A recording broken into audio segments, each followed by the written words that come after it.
तुंगभद्रा नदी के किनारे रहने वाले लोगों का मन उदास हो गया। गोकर्ण जी ने कहा उदास होने की जरूरत नहीं है, एक काम करो पुनः कथा करेंगे। आषाढ़ के महीने में फिर कथा हुई। इस बार सब लोग कमर कस के बैठे, दिव्य 7 दिन तक कथा सुनी। 7वें दिन कथा का विश्राम हुआ और भागवत भगवान की जय लगी। उसी समय आकाश से विमानों के महाराज लहर लग गई। विमान पे विमान, विमान पे विमान, विमान पे विमान।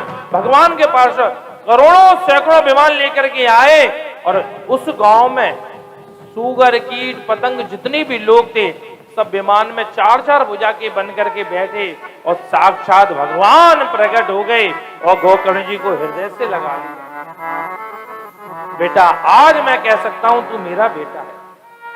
किसी का बेटा कोई बढ़िया काम करे तो उसको पिता को कितना बड़ा फक्र होता है। भगवान के भक्त जब दूसरों का उद्धार के लिए उपाय करते हैं तो भगवान बड़े खुश होते हैं। गोकर्ण जी को हृदय से लगा लिया। आज मैं कह सकता हूं तू मेरा बेटा है। आप देखिए ना, आपका बच्चा कोई बड़ा अधिकारी बन जाता है तो पहले तो कहते हैं मैं उसका बाप हूं जब पढ़ता है, फिर बाद में क्या कहते हैं लैंग्वेज बदल जाती है, वो मेरा बेटा है। उसके नाम से हमारी पहचान होने लगती है। तो भगवान कहने लगे, बोले मैं कह सकता हूं तू मेरा बेटा है। अयोध्या वासना सर्वे यथा रामेण संगीता। जैसे भगवान राघवेंद्र के संग पूरे अयोध्यावासी साकेत धाम गए, ऐसे ही गोकर्ण जी के साथ पूरे गांववासी गोलोक धाम गए। प्रेम से बोलो राधे राधे। पूज्य सूत जी महाराज कहते हैं यहाँ भागवत में कुछ नियम हैं कथा सुनने के। कल थोड़ा समय का अभाव क्या रखता, थोड़ा सा 15 मिनट ही विलंब हुआ था। सबसे पहले श्रोताओं के नियम। श्रोताओं को कैसे नियम सुनना चाहिए, भागवत में तो साफ लिखा है अगर कथा सुननी है तो पयपानम, 7 दिन तक दूध पी के ही कथा सुनो। हो गया महाराज जी, कल से कोई नहीं आएगा मंदिर में एक भी। प्रेम से बोलो राधे राधे। बोले आजकल गोबर उठाने में तो ऐसा लगता है कि गंध आ गई है, दूध कहां से मिलेगा।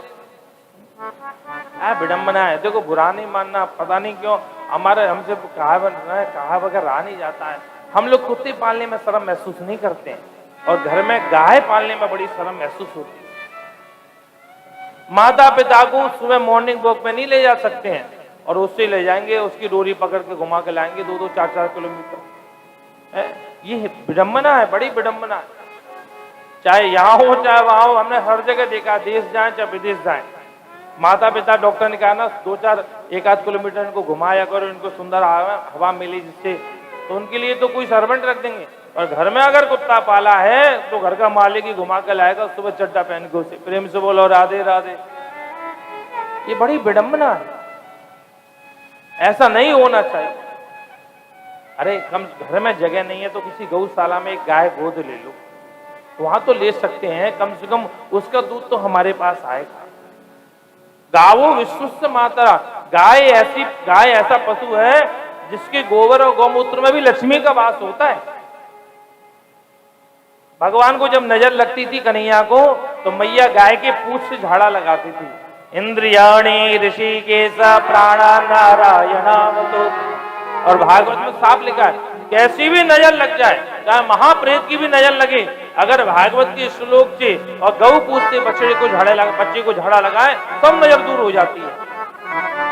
गाय को ये महसूस होता है कि आपत्ति विपत्ति घर में आने वाली है।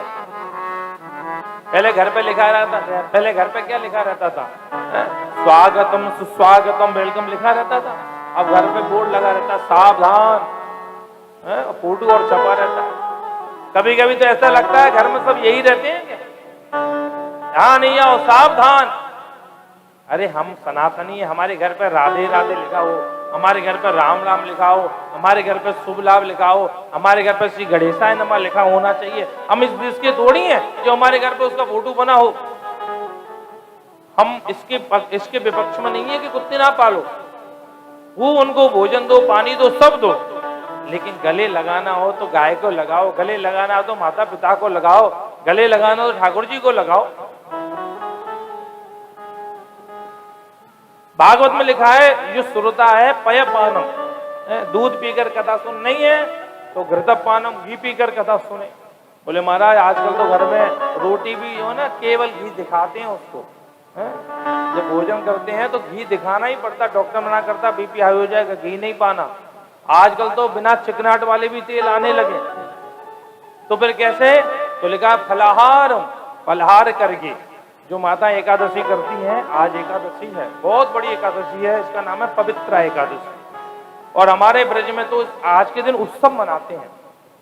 जैसे रक्षाबंधन पे हाथ में राखी बांधी जाती है, ऐसे ही आज के दिन हमारे वृंदावन में प्रत्येक आश्रमों में, प्रत्येक मंदिर में श्री ठाकुर जी को पवित्रा धारण कराई जाती है, जो क्या कहते हैं फूल की बनती है, कपड़े के फूल की, आज से लेकर के पूर्णमासी तक। और पवित्रा के पद भी गाए जाते हैं, पूज्य महाराज श्री गाते थे।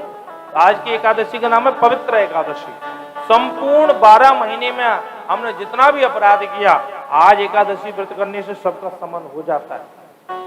तो बोले महाराज फलाहारम, बोले पंडित जी जब फलाहार का नंबर आता है तो पंडित जी से 2 दिन पहले पूछने लग जाते हैं एकादशी कब है। कभी रोटू लाएंगे, कभी सिंगाड़ा लाएंगे, कभी कुछ लाएंगे, कुछ लाएंगे। और जिस दिन एकादशी हो, माताएं सुबह से रसोई में घुसती हैं और नाना प्रकार के व्यंजन बनते हैं। एक महाराज फलाहार का मतलब क्या होता है? उपवास। उपवास का मतलब सीधा सीधा सा है, उप माने समीप और वास माने बैठना। जिस दिन हम भगवान के पास अधिक से अधिक बैठे, समझ जाओ वही एकादशी होता है। ये खाने से एकादशी का कुछ लेना देना नहीं है। 15 दिन में एक दिन फलाहार माने अल्पाहार, फल खाइए, दूध पीजिए, इससे हमारा डाइजेशन ठीक बना रहता है। और नहीं हो सके तो एक टाइम आहार, अल्पाहार लेकर के शाम को भोजन कीजिए, जिससे कथा में आलस्य ना आए। ये भागवत में साफ लिखा है, गरिष्ठान भोजन ना करें। जो वस्तु भगवान को अर्पण ना हो वो वस्तु का भोजन ना करें। पवित्र रहें, वाणी मीठी बोलें, किसी से कर्कशा ना बोलें, असत्य भाषण ना करें, ब्रह्मचर्य व्रत का पालन करें। जमीन पे सोने के लिए इसलिए लिखा है, पहले मूंज की खाट पे लोग सोते थे, दोष होता था। अब तो आजकल तो लकड़ी की कोई दिक्कत ही नहीं है। शुद्ध वस्त्र धारण करें और रात्रि को सोते समय कम से कम 5 भगवत नाम संकीर्तन करके सोए। ये और सबसे बड़ी बात, अगर रह सकें तो 7 दिनों तक ना तो नाखून बनाने चाहिए, ना छोड़ कर्म करना चाहिए, ना सेवंग बनाए, ना बालों में कुछ करे। ये अनुष्ठान की पद्धति है भागवत कथा की। भागवत कथा यज्ञ है।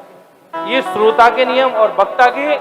विरक्तो वैष्णवो विप्रो वेद शास्त्र विशारदा दृष्टांत कुशलो धीरा वक्ता कार्ये निष्प्रहा।